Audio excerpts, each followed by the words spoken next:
স্বাগত ডিবিসি সংবাদে। আপনাদের সাথে আছি আমি শোভন শাহমিন দিশা। শুরুতেই জানিয়ে দেব আকিজ বশির গ্লাস সংবাদ শিরোনাম। শেষ মুহূর্তে ঢাকা সহ সারা দেশে সরগরম কোরবানির পশুর হাট। চাহিদা কম থাকায় বড় গরু নিয়ে বিপাকে খামারিরা, বেড়েছে ছাগল বিক্রি।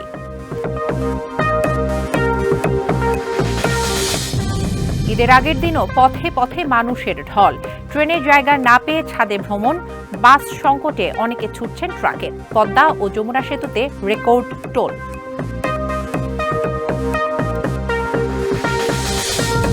ঈদে দেশের নিরাপত্তায় কোনো ঘাটতি নেই, জামাতের সর্বোচ্চ গুরুত্ব।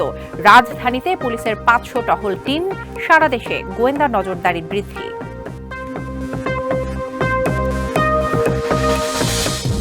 বিনামূল্যে লবণ বিতরণের খবরে মানসম্মত চামড়া সংগ্রহের আশায় ট্যানারি মালিকরা, এক বস্তাও পায়নি রংপুরের মাদ্রাসা এতিমখানা।